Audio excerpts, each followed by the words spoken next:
നൂറ്റാണ്ടുകൾ പഴക്കമുള്ള വനഗന്ധം, ആകാശത്തോട് സംസാരിക്കുന്ന കൊടുമുടികൾ, പുരാണങ്ങളും പൗരാണികത്വവും ശ്വസിക്കുന്ന ഭൂമി.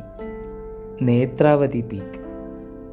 മലയുടെ ഓരോ ഉയരവും ഒരു കഥ, ഓരോ മേഘവും ഒരു രഹസ്യം. ഇന്ന് അവയെ പുറത്തെടുക്കുന്ന ഒരു യാത്രയിലേക്ക് സ്വാഗതം. ഇത് ഞങ്ങളുടെ കഥയാണ്. The 90s team. 9 പേരാണ് ഞങ്ങൾ. 9 വഴികൾ, ഒരേ ഹൃദയം. ഞങ്ങളുടെ സൗഹൃദം തുടങ്ങിയത് ഒരേ കാലഘട്ടത്തിൽ. ഇന്ന് ആ സൗഹൃദത്തെ മറ്റൊരു ഉയരത്തിലേക്ക് കൊണ്ടുപോകാനാണ് ഞങ്ങൾ പുറപ്പെട്ടിരിക്കുന്നത്. പശ്ചിമഘട്ടങ്ങളുടെ മൂടൽമഞ്ഞിൽ ഒളിച്ചിരിക്കുന്ന അദ്ഭുത ലോകമായ നേത്രാവതി പീക്ക്. കാറ്റും മഞ്ഞും കഥകൾ പറയുന്ന ഈ മലയുടെ ഓരോ ചുവടിലും ഞങ്ങൾ ഒരുമിച്ചാണ്. ഇതൊരു ട്രെക്കല്ല, 9 ഹൃദയങ്ങൾ കൂടി സൃഷ്ടിക്കുന്ന ഒരു ഓർമ്മയാണ്. ദ 90s ടീം ഇനി തുടങ്ങുന്നു നേത്രാവതിയുടെ ഈ അദ്ഭുത യാത്ര.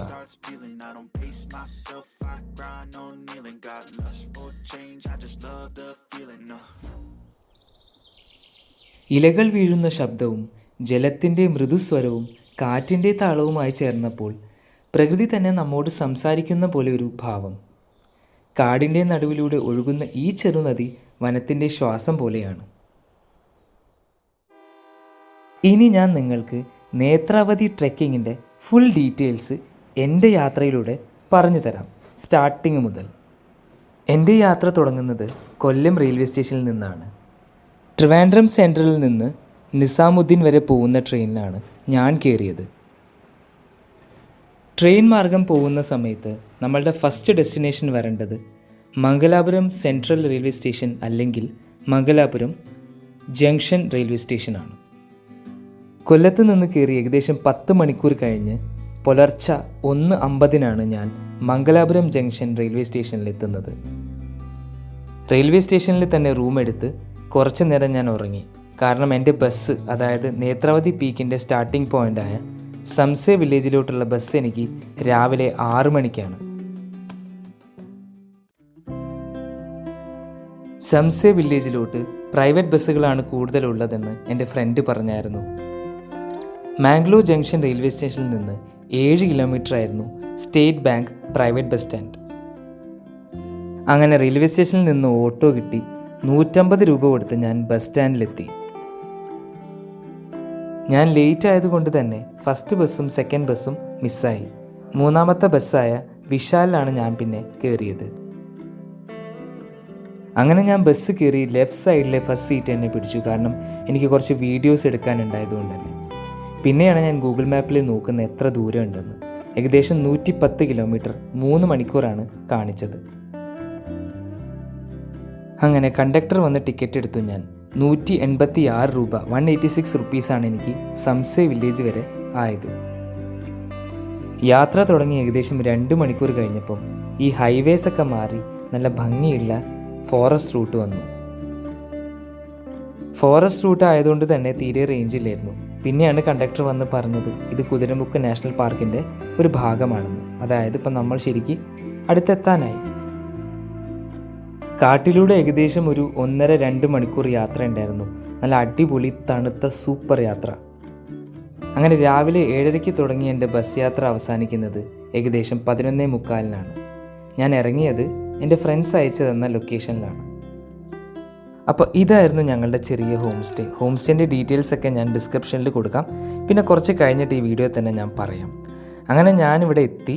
അങ്ങനെ ഞങ്ങളെല്ലാവരും ഏകദേശം 1 മണിയായപ്പോൾ ഫുഡ് കഴിക്കാനായിട്ട് പുറത്തു പോയി നല്ല നാടൻ ചോറ് വെജ് മീൽസ് കഴിച്ചു. അങ്ങനെ ലഞ്ചൊക്കെ കഴിച്ച് ഞങ്ങൾ ചുമ്മാ നടക്കാനിറങ്ങി. കാരണം സംസെ മാർക്കറ്റ് ഞങ്ങൾ താമസിക്കുന്ന ഹോം സ്റ്റേന്ന് ഇത്തിരി ദൂരെയായിരുന്നു. സത്യം പറഞ്ഞാൽ ഞങ്ങൾ 9 പേരും 9 ഇടങ്ങളിലായിട്ടാണ് വർക്ക് ചെയ്യുന്നത്. ഈ ഒരു ട്രിപ്പ് കൊണ്ടാണ് ഞങ്ങളെല്ലാവരും ഒരുമിക്കുന്നത്. ഇനിയും ഞങ്ങളുടെ കൂട്ടത്തിലുള്ള ഒരുത്തൻ വരാനുണ്ട്.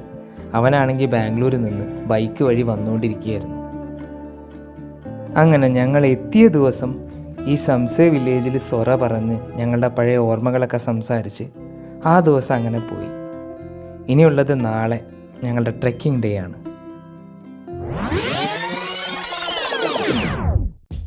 ഈ ഹോം സ്റ്റേൻ്റെ ഓൾ ഇൻ ഓൾ ആയിട്ടുള്ള ആളാണ് മിസ്റ്റർ യൂസഫ്.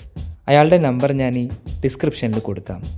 ഞങ്ങൾ കറക്റ്റ് 5 മണിക്ക് രാവിലെ എഴുന്നേറ്റ് കറക്റ്റ് 6 മണിയാകുമ്പം ഭക്ഷണം കഴിക്കുന്ന കാഴ്ചയാണ് നിങ്ങൾ ഈ കാണുന്നത്. ഇവനാണ് അവൻ. ഞാൻ ഇന്നലെ പറഞ്ഞില്ലേ ബാംഗ്ലൂരിൽ നിന്ന് ഒരുത്തൻ വരാനുണ്ടെന്ന്. അവനാണ് ഇവൻ. നേത്രാവതി പീക്കിൻ്റെ സ്റ്റാർട്ടിംഗ് പോയിൻ്റായ ചെക്ക് പോസ്റ്റ് വരെ നമ്മൾ ഈ ഒരു ഓഫ് റോഡ് ആയിട്ടുള്ള 4x4 വണ്ടിയിലാണ് പോകാൻ പോകുന്നത്. ഞാൻ നേരത്തെ പറഞ്ഞ യൂസഫ് എന്ന് പറഞ്ഞ ആളാണ് ഈ വണ്ടിയൊക്കെ ഞങ്ങൾക്ക് അറേഞ്ച് ചെയ്ത് തന്നത്. അങ്ങനെ 4 കിലോമീറ്റർ ഓഫ് റോഡ് കഴിഞ്ഞിട്ടാണ് നമ്മൾ മുകളിലെത്തുന്നത്. ചെക്ക് പോസ്റ്റ് വരെ വണ്ടി പോകുമായിരുന്നു. പക്ഷേ എന്നിട്ടും അവർ 500 മീറ്റർ ബാക്കോട്ടായിരുന്നു വണ്ടി നിർത്തിയത്. എന്നിട്ട് ഞങ്ങൾ നടന്നായിരുന്നു ചെക്ക് പോസ്റ്റ് വരെ പോയത്. ചെക്ക് പോസ്റ്റ് എത്തിയപ്പോഴാണ് ഞങ്ങൾക്ക് മറ്റൊരു കാര്യം മനസ്സിലായത്. എത്ര നേരത്തെ വന്നാലും 7 മണിക്ക് ചെക്ക് പോസ്റ്റ് തുറക്കുള്ളൂ. അങ്ങനെ അവസാനം 7 മണിക്ക് ചെക്ക് പോസ്റ്റ് തുറന്ന് ഞങ്ങളുടെ വെരിഫിക്കേഷനൊക്കെ കഴിഞ്ഞിട്ടാണ് ഞങ്ങൾ ട്രെക്കിങ് തുടങ്ങിയത്. ഈ ഒരു വീട് ലാൻഡ്മാർക്ക് പോലെയാണ്. ഈ ഒരു വീടിൻ്റെ മുൻവശത്ത് റൈറ്റ് സൈഡിൽ കാണുന്ന ഈ പാറയുടെ മുകളിൽ കൂടിയാണ് മുകളിലോട്ടേക്ക് കയറി പോകേണ്ടത്.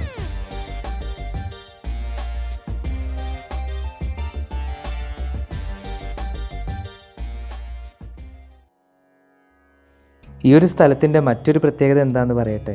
ഇവിടുത്തെ ചായയ്ക്കും കാപ്പിക്കും ഒക്കെ ഭയങ്കര ടേസ്റ്റായിരുന്നു. കാരണം എല്ലാം വീട്ടിൽ നിന്ന് കൃഷി ചെയ്യുന്നതായിരുന്നു. പ്രത്യേകിച്ച് കോഫി കൃഷിയില്ലാത്ത ഒരു വീട് പോലും ഈ ഭാഗത്തില്ലായിരുന്നു. പിന്നെ വേറൊരു കാര്യം എടുത്ത് പറയേണ്ടത് ഞങ്ങളുടെ ഹോം സ്റ്റേത്തെ ഫുഡായിരുന്നു. അടിപൊളി ഫുഡായിരുന്നു. ഞങ്ങൾ ട്രെക്ക് ചെയ്യുന്നത് പോസ്റ്റ് മൺസൂൺ സീസൺ ആയതുകൊണ്ട് തന്നെ രാവിലത്തെ വെയിലിന് നല്ല പവറായിരുന്നു. പെട്ടെന്ന് തന്നെ വിയർക്കാൻ തുടങ്ങി. വെയിലത്ത് ട്രെക്ക് ചെയ്യുമ്പോൾ ചൂട് തന്നെയായിരുന്നു കേട്ടോ. പക്ഷേ ഇടയ്ക്കിടയ്ക്ക് ഇങ്ങനെ മരങ്ങൾ കൂടി നിൽക്കുന്ന ഭാഗം വരുമ്പോൾ നല്ല തണുത്ത കാറ്റും ഉണ്ടായിരുന്നു. പിന്നെ ഇടയ്ക്കിടയ്ക്ക് ഇങ്ങനെ ചെറിയ ചെറിയ വെള്ളച്ചാട്ടങ്ങളും ഉണ്ടായിരുന്നു. സമയം രാവിലെ 7:30 ആയിട്ടുണ്ടായിരുന്നുള്ളൂ. പക്ഷെ വെയിൽ അതിൻ്റെ ഉച്ചയിലെത്തിയായിരുന്നു. നല്ല ചൂടുണ്ടായിരുന്നു വെയിലുള്ള ഭാഗത്ത്.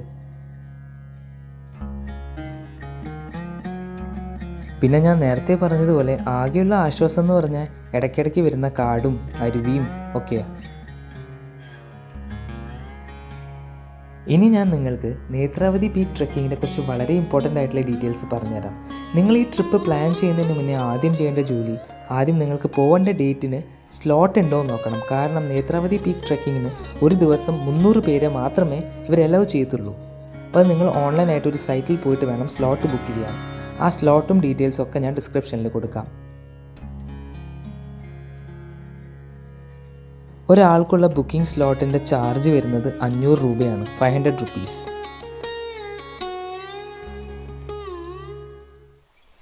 അങ്ങനെ കുറച്ച് ദൂരം മുന്നോട്ട് നടന്നപ്പോൾ വീണ്ടും ഒരു അരുവി വന്നു. അത്യാവശ്യം വലിയൊരു അരുവിയായിരുന്നു. അവിടെ കയറൊക്കെ കെട്ടി വെച്ചിട്ടുണ്ടായിരുന്നു. നല്ല മഴയുള്ള സമയത്ത് ഈ കയറ് പിടിച്ചിട്ട് വേണം പോകണമെന്ന് എനിക്ക് തോന്നുന്നു. പിന്നെയാണെങ്കിൽ ഗൈഡ് ഞങ്ങളോട് പറഞ്ഞു, ഇതാണ് ലാസ്റ്റ് അരുവി, ഇവിടെ നിന്നിട്ട് വേണം വെള്ളം നിറച്ച് കൊണ്ടുപോകാൻ, മുകളിൽ ഇനി വെള്ളം ഇല്ല എന്നാണ് പറഞ്ഞത്. അങ്ങനെ ഈ വലിയ അരുവി ക്രോസ് ചെയ്ത് കുറച്ച് ദൂരം നടന്നപ്പോൾ തന്നെ കുത്തനെയുള്ളൊരു കയറ്റമായിരുന്നു. കയറ്റം വലിയ പ്രശ്നമില്ലായിരുന്നു. പക്ഷേ ഈ വെയിലത്തുള്ള ഈ കയറ്റമാണ് ഭയങ്കര ബുദ്ധിമുട്ട്. കുറച്ച് സ്ട്രഗിൾ ചെയ്തെങ്കിലും അങ്ങനെ ഞങ്ങൾ കുറച്ചൊരു മലയുടെ മുകളിൽ എത്തിയൊരു ഫീൽ കിട്ടി ഞങ്ങൾക്ക്.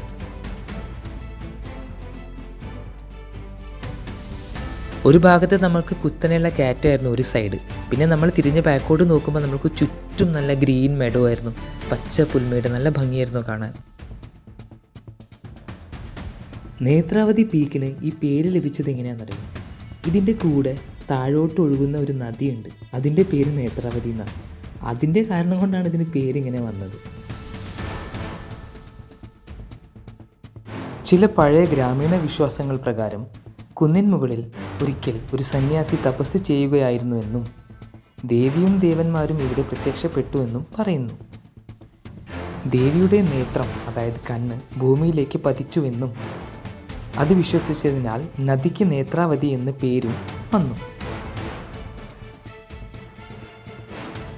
ഈ അവസാനമുള്ള 2 കിലോമീറ്റർ ഭയങ്കര സ്റ്റീപ്പ് ക്ലൈംബായിരുന്നു. പ്രത്യേകിച്ച് ഈ സണ്ണി വെതറിൽ ഭയങ്കര ബുദ്ധിമുട്ടായിരുന്നു ഞങ്ങൾക്ക് മുകളിലേക്ക് കയറാൻ. ട്രെക്ക് തുടങ്ങിയ സമയത്ത് എല്ലാവരും വരിയായിട്ട് ഒരുമിച്ചായിരുന്നു നടന്നുകൊണ്ടിരുന്നത്. പിന്നെ കുറച്ച് ദൂരമായി അവസാനത്തെ 2 കിലോമീറ്റർ ആയപ്പോഴത്തേക്കും എല്ലാവരും ഓരോ വഴിക്കായി. കുറച്ച് പേര് കുറേ ബാക്കിൽ, കുറച്ച് ആദ്യത്തെ 2 ആൾക്കാർ മുന്നിൽ, കുറച്ച് ആൾക്കാർ നടുവിൽ. അങ്ങനെ നല്ല രസമായിരുന്നു. പിന്നെ ഞാൻ നോട്ടീസ് ചെയ്ത വേറൊരു കാര്യം എന്താണെന്ന് വെച്ചാൽ, ചൂടുണ്ടായിരുന്നെങ്കിലും നമ്മൾ മുകളിലോട്ടേക്ക് കയറുന്ന സമയത്ത്, അതായത് ഉയരം കൂടും തോറും ചൂട് കുറഞ്ഞു വന്നു. കാരണം നല്ല തണുത്ത കാറ്റായിരുന്നു.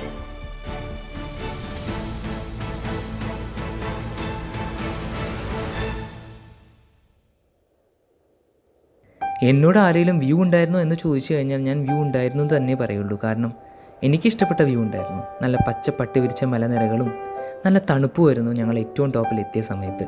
പിന്നെ ഇൻസ്റ്റയിലും എഫിലും കാണുന്ന ആ ഒരു വ്യൂ ഞങ്ങൾക്ക് കിട്ടിയില്ല, കാരണം ഇത് മൺസൂൺ സീസൺ അല്ല. ഈ 1500 മീറ്റർ ഉയരത്തിൽ നിൽക്കുന്ന നേത്രാവതി കൊടുമുടി ഞങ്ങൾ കീഴടക്കി. നല്ലൊരു എക്സ്പീരിയൻസ് തന്നെയായിരുന്നു ഞങ്ങൾക്ക്. ഈ നേത്രാവതി പീക്കിൻ്റെ മുകളിൽ നിന്ന് നോക്കിക്കഴിഞ്ഞാൽ നമുക്ക് കുതിരമുക്ക് പീക്കും പിന്നെ റാണിജെറി വ്യൂ പോയിൻ്റൊക്കെ കാണാമെന്ന് ഗൈഡ് പറഞ്ഞു. പക്ഷെ ഞങ്ങൾക്ക് കുതിരമുക്ക് പീക്ക് മാത്രമേ സ്പോട്ട് ചെയ്യാൻ പറ്റിയുള്ളൂ. നേത്രാവതി പീക്ക് ട്രെക്ക് ഒരു മല കയറൽ മാത്രമല്ല, പ്രകൃതിയോടുള്ള ഒരു സന്തോഷകരമായ യാത്രയാണ്. ഷോല കാടുകളുടെ ശാന്തത, പച്ചപ്പിൽ മൂടിയ മലനിരകൾ, കാറ്റിൽ പറക്കുന്ന മേഘങ്ങൾ, മുകളിലെത്തുമ്പോൾ കിട്ടുന്ന 360 കാഴ്ച എല്ലാം ചേർന്നാൽ മനസ്സിനെ നിറയ്ക്കുന്ന ഒരു സംഭവം തന്നെയാണ്. ഞങ്ങൾ 90s ടീമിൻ്റെ കഥ ഇവിടെ അവസാനിക്കുന്നു. ഇനി നിങ്ങൾക്ക് എന്തെങ്കിലും പറയാനുണ്ടെങ്കിൽ കമൻറ്റിൽ പറയാം.